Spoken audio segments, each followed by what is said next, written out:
हरे कृष्णा हरे राम, जय माता लक्ष्मी। प्रिय भक्तों, आप सभी का हृदय से स्वागत है उस पावन अवसर पर जो पूरे वर्ष भर में सबसे अधिक शुभ और सौभाग्य देने वाला माना गया है, धनतेरस का दिन। ये केवल धन की पूजा का दिन नहीं है, बल्कि ये उस दिव्य क्षण का प्रतीक है जब जीवन में नई ऊर्जा, स्वास्थ्य, समृद्धि और आशा का संचार होता है। दीपावली के 5 दिवसीय महोत्सव का ये प्रथम दिन अंधकार से प्रकाश की ओर, दुर्भाग्य से सौभाग्य की ओर और नकारात्मकता से सकारात्मकता की ओर जाने का मार्ग खोलता है। कहते हैं कि जिस घर में धनतेरस के दिन दीप जलाए जाते हैं, लक्ष्मी जी स्वयं वहां पधारती हैं और उस घर को वर्ष भर के लिए धन धान्य और सुख शांति से भर देती हैं। ये दिन भगवान धन्वंतरी के अवतरण का भी प्रतीक है, जो अमृत कलश लेकर समुद्र मंथन से प्रकट हुए थे। इसीलिए इस दिन धन की देवी लक्ष्मी के साथ साथ आयु और आरोग्य के देवता धन्वंतरी की भी पूजा की जाती है। धनतेरस का पर्व हमें सिखाता है कि धन का वास्तविक अर्थ केवल सोना चांदी या भौतिक संपत्ति नहीं है, बल्कि स्वास्थ्य, सद्भाव और आत्मिक संतुलन भी उतने ही आवश्यक है। इसीलिए इस दिन हम न केवल लक्ष्मी की आराधना करते हैं, बल्कि अपनी जीवन के हर पहलू में उजाला फैलाने का संकल्प भी लेते हैं। आज हम विस्तार से जानेंगे कि वर्ष 2025 में धनतेरस कब मनाई जाएगी, इस दिन पूजा का शुभ मुहूर्त क्या रहेगा, कौन कौन सी वस्तुएं खरीदनी चाहिए और किन चीज़ों की खरीदारी से बचना आवश्यक है। साथ ही ये भी समझेंगे कि इस दिन की पूजा कैसे करनी चाहिए ताकि माँ लक्ष्मी, भगवान कुबेर और भगवान धन्वंतरी तीनों की कृपा एक साथ प्राप्त हो सके। तो आइए भक्तों, श्रद्धा और भक्ति के साथ आरंभ करते हैं धनतेरस 2025 की ये पवित्र कथा, जो आपके जीवन में शुभता, सौभाग्य और समृद्धि के नए द्वार खोलेगी। धनतेरस 2025 का पर्व इस बार शनिवार 18 अक्टूबर को मनाया जाएगा और ये दिन हमारे जीवन में समृद्धि, स्वास्थ्य और नई शुरुआत के संकेत लेकर आता है। इस दिन पर विशेष रूप से भगवान धन्वंतरी, माँ लक्ष्मी और भगवान कुबेर की पूजा का महत्व माना जाता है। इसलिए पूजा की तैयारी और खरीदारी दोनों ही विचारपूर्वक करना आवश्यक है ताकि अनुकूल फल प्राप्त हों। सबसे पहले घर को शुद्ध और सुव्यवस्थित करने का कार्य करें, क्योंकि धनतेरस पर घर की स्वच्छता का बड़ा आध्यात्मिक और प्रतीकात्मक अर्थ है।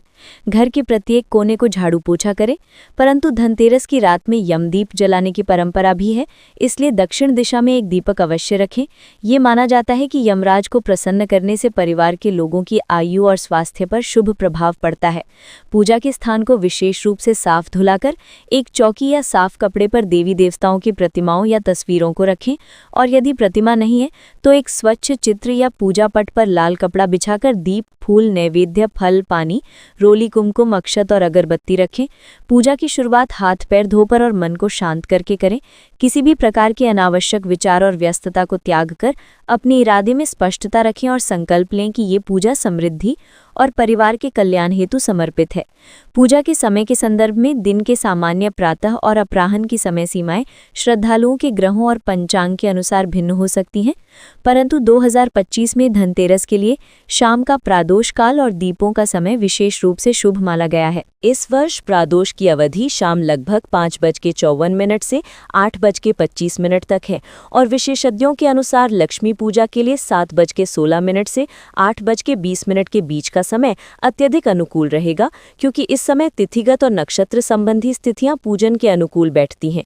इस समय में पूजा करके, खासकर संध्या और रात्रि के संगम पर दीप प्रज्वलित करके यमदीप और लक्ष्मी दीप एक साथ जलाने से घर में समृद्धि और सुरक्षा का बोध माना जाता है। पूजा की विधि में शुरुआत दीपक प्रज्वलित करने और गंगा जल या स्वच्छ जल से मुख और हाथों का अभिषेक करने से करें। फिर स्वयं को सरल शब्दों में श्री लक्ष्मी, कुबेर और धन्वंतरी का स्मरण कराते हुए अपने कर्तव्यों और आशाओं का संकल्प लें। प्रस्तुति के समय छोटे छोटे मंत्रों का उच्चारण करें या मन में शुद्ध भाव से माता लक्ष्मी के गुणों का स्मरण करें। आरती के समय पूर्ण श्रद्धा और आध्यात्मिक भाव का समावेश होना चाहिए और आरती के पश्चात प्रसाद का वितरण परिवार के सभी सदस्यों को समान रूप से करें। पूजा के दौरान दीपक जलाते समय साफ तेल और क्लीन रुई का प्रयोग करें तथा यदि पारंपरिक रूप से गाय का तेल या घी उपयोग में लाना आरंभिक शुद्धता के लिए उपयुक्त लगे तो उसे भी अपनाया जा सकता है। दीपकों की संख्या अधिकतम आवश्यकता के अनुसार रखें, परंतु सुरक्षा के नियमों का पूरा पालन करें, क्योंकि आग से कोई दुर्घटना ना हो। धनतेरस पर खरीदारी का भी विशेष महत्व है और परंपरा के अनुसार इस दिन सोना चांदी, नए बर्तन और उपयोगी घरेलू वस्तुओं को खरीदना शुभ माना जाता है, क्योंकि नई वस्तुएं घर में समृद्धि और खुशहाली का प्रतीक मानी जाती हैं। सोने की अंगूठी, चेन, सिक्का, चांदी के सिक्के या बर्तन जैसे धन प्रतीकात्मक सामान खरीदकर उन्हें घर में स्थापित करना माना जाता है कि यह मां लक्ष्मी को आमंत्रित करने जैसा है और आने वाले वर्ष में लाभ की आशा बढ़ती है। आधुनिक संदर्भ में इलेक्ट्रॉनिक सामान या नए उपकरण लाना भी शुभ समझा जाता है, क्योंकि वो परिवार की सुविधा और कामकाज में सुधार लेकर आता है। परंतु खरीदारी करते समय सावधानी बरतें, आवश्यक और उपयुक्त वस्तुओं का ही चयन करें। केवल दिखावे के लिए व्यर्थ वस्तुओं का संग्रह ना करें, क्योंकि वास्तु और व्यवहारिक दृष्टि से अनावश्यक अव्यवस्था कभी-कभी सकारात्मक ऊर्जा को प्रभावित कर सकती है। किन वस्तुओं से परहेज रखना चाहिए, इस पर भी प्राचीन और समकालीन दोनों तरह के विचार मिलते हैं। धारदार वस्तुएं जैसे छुरी, कैंची, चाकू आदि खरीदना पारंपरिक मान्यताओं के अनुसार टाला जाता है, क्योंकि उसे प्रतीकात्मक रूप से धन को काटने वाला और अशुभ माना जाता है। इसीलिए ऐसे वस्तुओं का लेन देन इस दिन से बचना श्रेयस्कर है। साथ ही खाली बर्तन बिना किसी सामग्री के घर में लाना उत्तम नहीं माना जाता। इसीलिए यदि आप बर्तन खरीदें तो उसमें कुछ चावल, मिठाई या पानी भरकर घर में लाना ऐसा शुभ संकेत माना जाता है जो उस बर्तन को भरा और उपयोगी बनाता है। इसी तरह काले रंग के कपड़े, टूटे फूटे सामान या ऐसी वस्तुएं जो किसी प्रकार की अशुभ याद दिलाती हों, उन्हें खरीदने से बचें, क्योंकि सकारात्मक ऊर्जा को बनाए रखना ही इस तिथि का प्राथमिक उद्देश्य होता है। धनतेरस पर खरीदी के शुभ मुहूर्त के बारे में सामान्य निर्देश ये हैं कि खरीदारी दिन के उजाले या फिर इसी प्रदोष काल के शुरुआती भाग में की जाए, ताकि ग्रहों की स्थिति सहयोगात्मक हो और खरीदे गए सामान का लाभ लंबे समय तक बना रहे।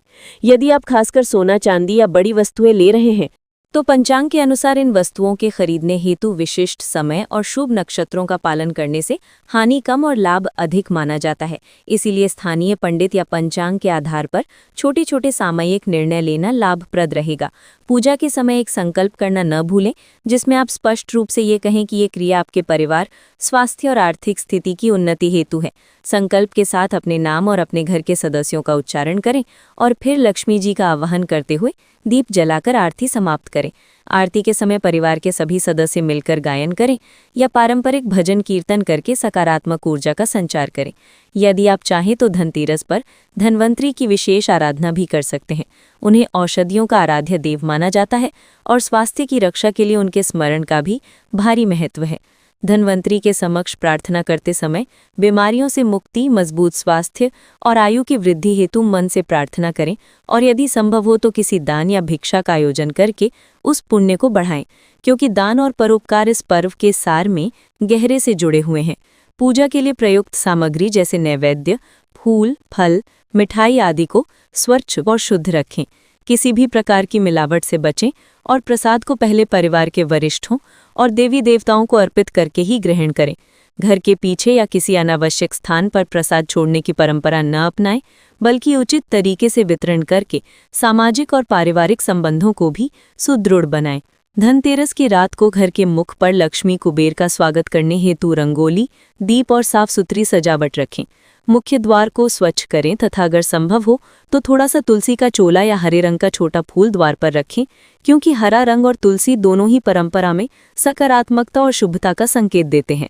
अंत में ये समझना जरूरी है कि धनतेरस केवल भौतिक खरीदारी का त्योहार नहीं है, बल्कि मानसिक और आध्यात्मिक रूप से अपने जीवन में समृद्धि के लिए संकल्प लेने का समय है। इस दिन किए गए छोटे छोटे कर्म, परिवार के साथ साझा किए गए सांस्कृतिक और धार्मिक अनुष्ठान और दूसरों की मदद के लिए उठाए गए कदम दीर्घकालिक रूप से हमारे भाग्य और परिवेश को सकारात्मक रूप से प्रभावित करते हैं। इसीलिए ध्यान रखें कि आपकी खरीदारी और पूजा दोनों ही साफ सुथरे इरादों के साथ हों और ऐसा कुछ भी ना किया जाए जो किसी के लिए कष्टदायक हो या जिसका प्रभाव नकारात्मक हो। इस तरह धनतेरस का उत्सव आपके और आपके परिवार के लिए सुख, समृद्धि और स्वास्थ्य लेकर आएगा।